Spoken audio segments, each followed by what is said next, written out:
Look at your life, honestly.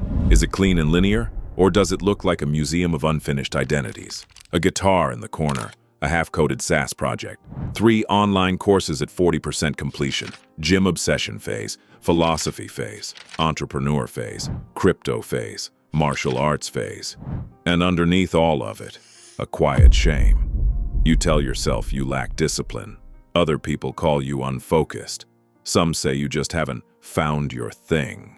You probably know the phrase, "Jack of all trades, master of none." You've used it against yourself, but you never finish the quote. A jack of all trades is a master of none, but oftentimes better than a master of one. Let's strip the emotion away and analyze this logically. What if your scattered interests are not a character flaw, but an adaptation?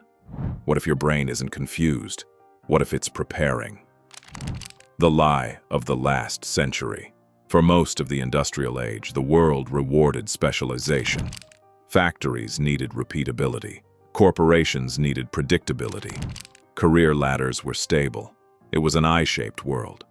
One vertical line, one deep hole, one profession for 40 years. If you were a lawyer, you were a lawyer. If you were an engineer, you were an engineer. Depth was security. The rules changed slowly. The environment was stable. Psychologists call this a kind environment. In a kind environment, feedback loops are predictable. Practice something long enough, and you improve reliably. But here's the problem. You do not live in a kind environment anymore. You live in a wicked one. In a wicked environment, rules change fast. Technology shifts entire industries. AI replaces roles in months. Global markets reshape overnight. In this type of system, hyper-specialization becomes fragile. If your identity and income depend on one narrow skill, and that skill becomes automated or irrelevant, you don't pivot, you collapse. Your nervous system senses this instability, that constant urge to explore. It's not randomness, it's scanning. The psychology of too many interests. Let's break down what's actually happening cognitively. People with many interests tend to show high openness to experience strong associative thinking, fast pattern recognition, curiosity-driven dopamine cycles, tolerance for cognitive complexity. But here's the catch. Without structure, those same traits create chaos. Curiosity without containment becomes distraction. The world labels you inconsistent, but the deeper reality is this. Your brain is wired for integration. You're not meant to sit inside one intellectual silo. You're built to connect silos, and that's where the M-shaped future comes in. From T-shaped to M-shaped, most career advice today talks about being T-shaped, broad knowledge across fields, one deep specialty. That model worked when industries were stable, but the future is not T-shaped, it's M-shaped. An M-shaped individual has multiple pillars of depth, connected by bridges of synthesis. Not shallow dabbling, not scattered identity, multiple serious competencies that eventually interact. Imagine this structure. Pillar 1, programming.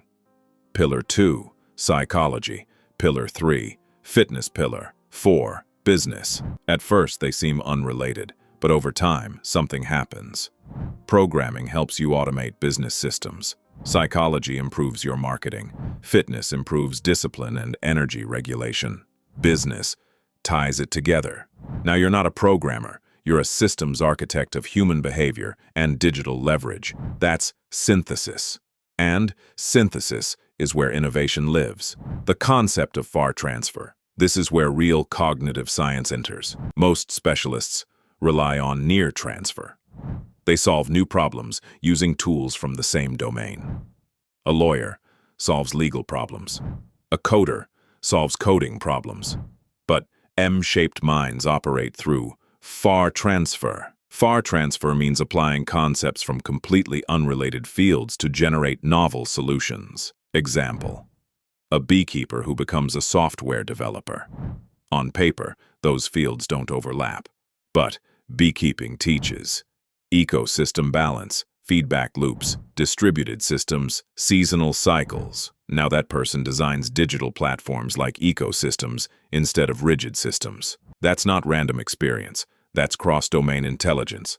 The more distant the fields, the higher the innovation potential. Your random interests are cognitive raw material, but only if you go deep enough to extract principles. You cannot build 4 pillars at once. You must build them serially. Serial mastery.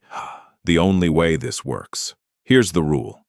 You operate in seasons, not moods, not impulses. Seasons. You pick one pillar. You commit. You extract depth. You build real competence. Then, and only then, you expand. This is called serial mastery. Obsess over one domain for 2 to 5 years. Reach undeniable capability, then layer another. This prevents the graveyard effect, because half-learning everything forever is not M-shaped. It's avoidance disguised as curiosity. Be honest with yourself. Did you leave coding because you evolved, or because it got hard? Did you pivot from the gym because your interest shifted, or because progress slowed? An M-shaped future requires discipline, not chaos.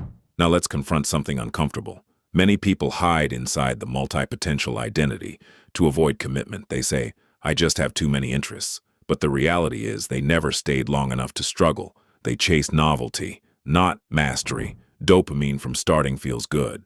Discipline during plateaus does not. If that's you, then you are not building an M. You are building excuses. The M-shaped future belongs to those who can sustain depth, delay gratification, integrate later exploration phase, extraction phase, integration phase, in that order, not all at once. How to structure your M-shaped life. Here's the practical framework. Identify 3 to 5 long-term pillars you genuinely care about.